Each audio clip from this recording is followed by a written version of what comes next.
Bem-vindos ao programa CPLP na Gemini para acompanhar as últimas informações sobre Timor-Leste e a comunidade dos países de língua portuguesa.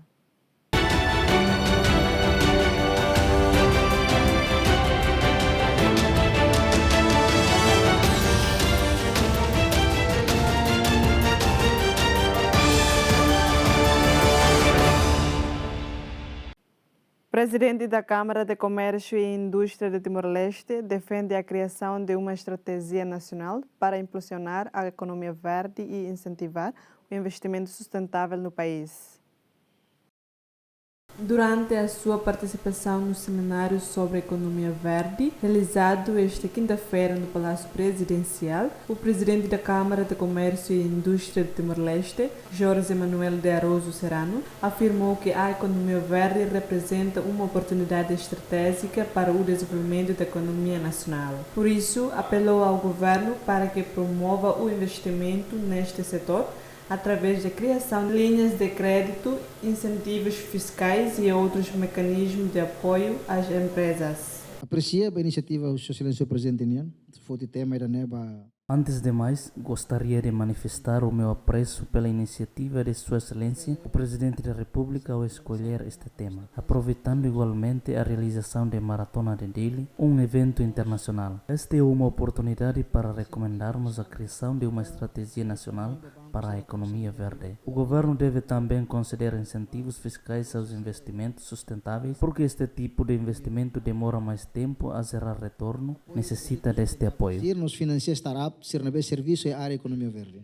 Segundo o presidente da CCITEL, o envolvimento das universidades através da investigação científica e da formação de recursos humanos qualificados é igualmente fundamental para impulsionar o desenvolvimento da economia verde no país. Negócio sem apoio. Aproveitando este diálogo, queremos também apelar aos bancos para criarem linhas de crédito verde destinadas às empresas que operam neste setor. É importante apoiar projetos sustentáveis e financiar startups que desenvolvem atividades nesta área. Hoje falei da economia verde como uma oportunidade de negócio, mas esse potencial só poderia ser concretizado com o apoio de toda a sociedade, especialmente das universidades e das instituições de ensino, através do reforço da investigação científica, da formação de profissionais qualificados e da promoção da inovação e do empreendedorismo. Timor-Leste dispõe de um elevado potencial para desenvolver uma economia mais sustentável. Nesse sentido, o nono governo constitucional, liderado pelo primeiro-ministro Queiral Sanana Guzmão, definiu a economia verde como um dos pilares estratégicos para a diversificação da economia nacional, através da política nacional dedicada a este setor. O ministro da Administração Estatal reúne-se com o presidente da República para fazer o ponto da situação sobre a transladação dos restos mortais de 3 bispos timorenses e os preparativos para as eleições presidenciais de 2027. Esta quinta-feira, o ministro da Administração Estatal, Tomás Cabral, reúne-se com o presidente da República, José Ramos Horta, para apresentar os preparativos do governo e da Igreja Católica para a transladação e recepção dos restos mortais de 3 prelados timorenses. Os restos mortais partirão de Lisboa a 22 de agosto e deverão chegar a Timor-Leste a 1 de setembro. A chegada terá lugar uma cerimônia oficial com honras militares, seguindo-se um programa de homenagem em vários pontos do país. A deposição definitiva dos restos mortais na Catedral de Dili está prevista para 10 de setembro. Informei o Presidente da República sobre o programa de transladação dos restos mortais de Monsenhor Martino da Costa Lopes e de Dom Ricardo da Silva. A cerimônia terá início em Évora, Portugal, com missas de homenagem e de despedida, seguindo depois para Lisboa. A 22 de agosto, os restos mortais serão transportados para Dili. A chegada haverá uma recepção oficial com honras militares e religiosas. Em Timor-Leste estão previstas várias homenagens em Tacitolo, Lacló, Manatuto e Dili, culminando a 10 de setembro com a disposição dos restos mortais na Catedral de Dili e a inauguração de monumentos comemorativos. Igreja Espírito Santo e a Évora, Durante o encontro, o chefe de Estado e o ministro abordaram também os preparativos para as eleições presidenciais de 2027. Informei o presidente da República de que o Estado já está a preparar o processo eleitoral. O chefe de Estado deverá reunir-se com o STAE e a CNE para acompanhar os preparativos das próximas eleições presidenciais. As eleições poderão realizar-se em março ou até 20 de maio, data em que termina o atual mandato presidencial. José Ramos Horta já afirmou anteriormente que pretende marcar a data das eleições presidenciais em breve e manifestou preferência para que o ato eleitoral decorra no início de março de 2027. A Constituição e a lei eleitoral atribuem ao Presidente da República a competência para marcar a data das eleições, a qual deve ser fixada com uma antecedência mínima de 60 dias. O Banco Mundial identifica sinais positivos na economia timorense, mas alerta para a forte dependência da despesa pública. As previsões econômicas para 2026 do Banco Mundial e do Banco Central de Timor-Leste apontam para um crescimento da economia entre 4% e 5% durante o primeiro semestre do ano. O representante do Banco Mundial em Timor-Leste afirmou que a instituição está a recolher dados para avaliar o desempenho da economia ao longo de 2026 e preparar as previsões para os próximos anos. Embora a avaliação final ainda esteja em curso, considera que os resultados do primeiro semestre revelam uma evolução positiva da atividade econômica.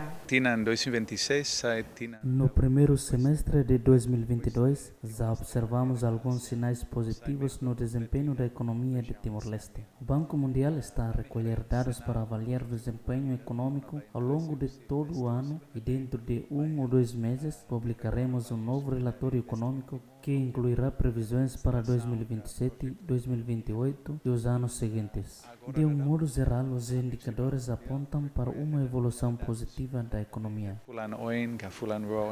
O representante do Banco Mundial afirmou ainda que a adesão de Timor-Leste à ASEAN e a preparação para a presidência da organização em 2029 poderão reforçar a confiança dos investidores e criar novas oportunidades de investimento no país. Sim, Desde que Timor-Leste se tornou membro pleno direito da ASEAN, temos verificado um maior interesse por parte dos investidores que procuram informações sobre oportunidades para investir, estabelecer e desenvolver projetos no país. A integração na ASEAN, juntamente com a preparação para a presidência da organização em 2029, abrirá novas oportunidades em vários setores e permitirá às empresas timorenses beneficiarem do acesso ao mercado da ASEAN e a outros mercados através da participação de Timor-Leste na Organização Mundial do Comércio. Já existem alguns projetos em desenvolvimento, como o projeto Solar PV em La Leia, bem como outros investimentos que estão em fase de conclusão, incluindo o novo estaleiro também localizado em La Leia, no município de Manatuto. Estamos bastante otimistas quanto às perspectivas de crescimento para os próximos anos. Apesar dos sinais positivos registrados no primeiro semestre, o Banco Mundial salienta que a economia timorense continua excessivamente dependente do Orçamento Geral do Estado e da despesa pública. Nos seus relatórios, o Banco Mundial e o Banco Central de Timor-Leste sublinham que o atual ritmo de crescimento ainda não é suficiente para reduzir a dependência das receitas do Fundo Petrolífero. As duas instituições recomendam ao governo que reforce o investimento nos setores produtivos e implemente reformas administrativas e financeiras que facilitem o investimento privado e promovam uma economia mais diversificada. O presidente do Brasil considera irresponsável a decisão dos Estados Unidos da América de revogar o visto da embaixadora brasileira no país. O presidente do Brasil, Luiz Inácio Lula da Silva, criticou a decisão de Washington de revogar o visto da embaixadora brasileira nos Estados Unidos da América, Maria Luísa Ribeiro Viotti, classificando a medida como irresponsável e irrefletida. O que aconteceu? Os Estados Unidos não deu importância para embaixador no Brasil, porque faz 1 ano e meio que ele está no poder, não mandou para cá, tá? Aí tenta mandar e acha que a gente tem a obrigação de fazer a data que eles querem. Não é correto e não é possível, e nós queremos ser tratados com respeito.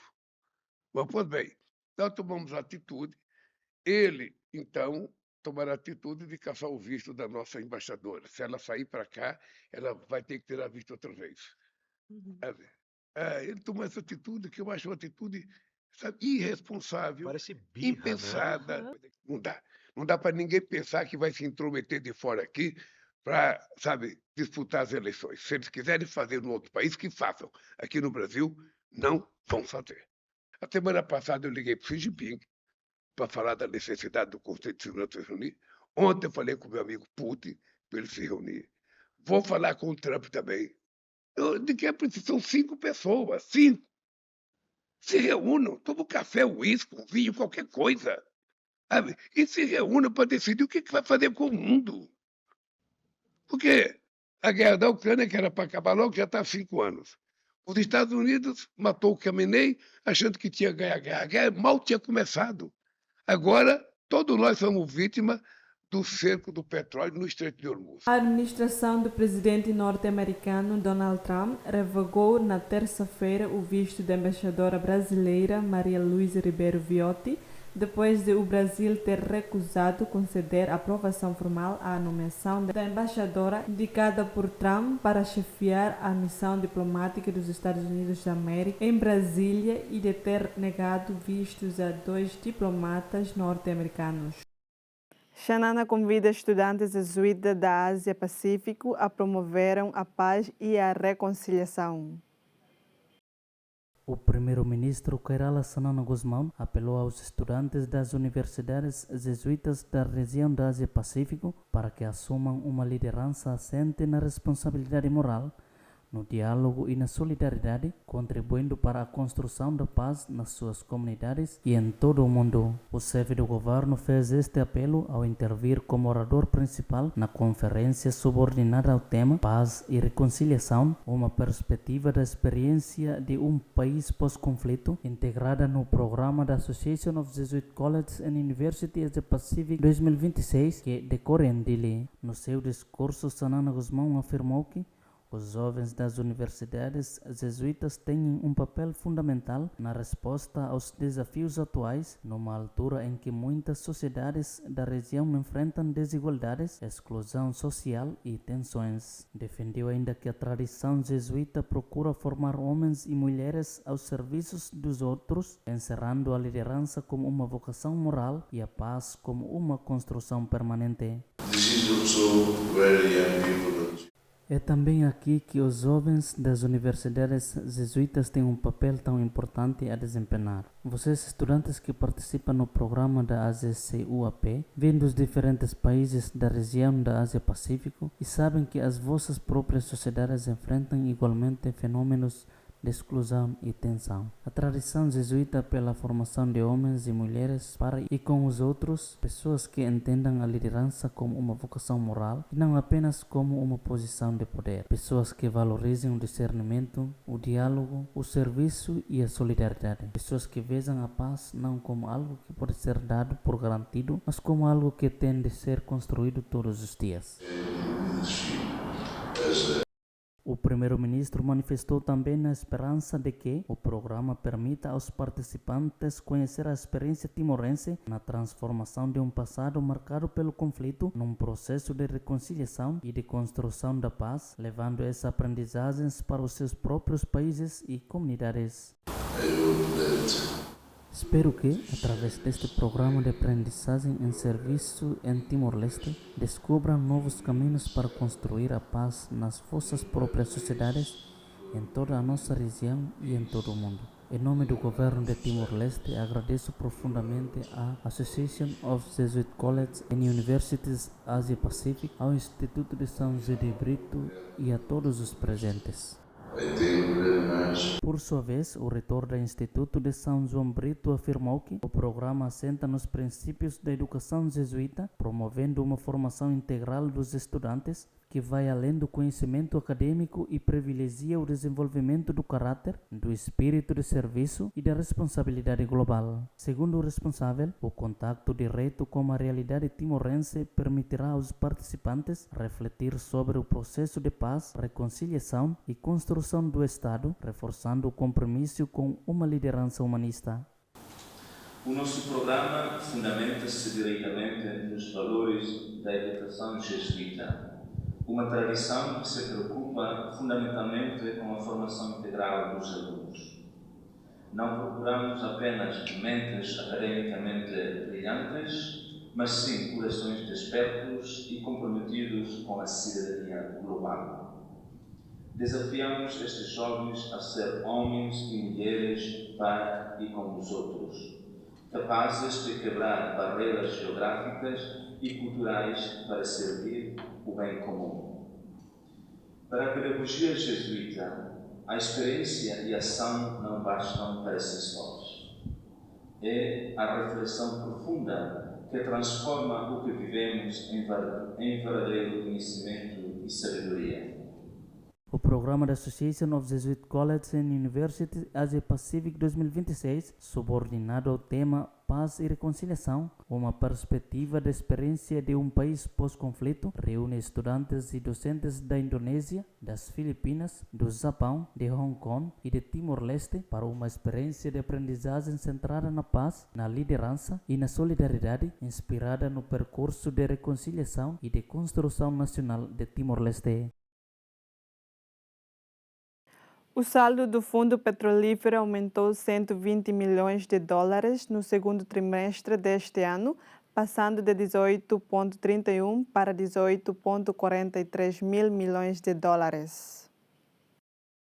O Banco Central de Timor-Leste divulgou esta sexta-feira o relatório do segundo trimestre de 2026 do Fundo Petrolífero referente ao período entre abril e junho. O diretor executivo do Fundo Petrolífero do Banco Central de Timor-Leste, Tobias Ferreira, explica que o crescimento do fundo resultou sobretudo dos rendimentos gerados pelos investimentos realizados nos mercados financeiros internacionais. No segundo trimestre deste ano, o fundo registrou entradas no valor total de 728,71 milhões de dólares, incluído 719,9 milhões de dólares em rendimentos brutos dos investimentos e 9,62 milhões de dólares em receitas petrolíferas. Deste montante, 600 milhões de dólares foram transferidos para a conta do Tesouro para financiar o Orçamento Geral do Estado, enquanto 3,8 milhões de dólares foram utilizados para cobrir os custos de gestão dos investimentos. Após estas operações, o Fundo Petrolífero encerrou o segundo trimestre de 2026 com um saldo de 18,43 mil milhões de dólares. Relatório trimestre IDANE, Hatudu Katak Balanço Fundo Minerai. O Banco Central de Timor-Leste divulgou o relatório trimestral do Fundo Petrolífero referente ao segundo trimestre de 2026, encerrado a 30 de junho. O documento indica que o saldo do fundo ascendia a 18,43 mil milhões de dólares norte-americanos no final do trimestre, face aos 18,31 mil milhões de dólares registrados no final do trimestre anterior. O relatório revela ainda que as receitas petrolíferas recebidas durante o trimestre totalizaram 9,62 milhões de dólares, enquanto o rendimento bruto dos investimentos atingiu 719,9 milhões de dólares. Deste valor, 141,48 milhões de dólares correspondem a juros, cupons e dividendos e 577,61 milhões de dólares resultaram da valorização dos ativos. A rentabilidade da carteira do fundo petrolífero foi de 4,5% durante o trimestre, superando o índice de referência que registrou uma rentabilidade de 3,99%. Durante o período em análise, os levantamentos do fundo petrolífero ascenderam a 603,8 milhões de dólares. Deste montante, 600 milhões de dólares foram transferidos para a conta do Tesouro para financiar o Orçamento Geral do Estado, enquanto os restantes 3,8 milhões de dólares foram destinados aos custos de gestão dos investimentos. Para a minha referência, 3,1 Desde a criação do Fundo Petrolífero, Timor-Leste acumulou cerca de 25,30 mil milhões de dólares em receitas petrolíferas e 12,65 mil milhões de dólares em rendimentos provenientes dos investimentos. No mesmo período, o Estado retirou 19,66 mil milhões de dólares do Fundo Petrolífero para financiar o Orçamento Geral do Estado. Foram as informações de hoje. Voltamos no próximo sábado. Até lá.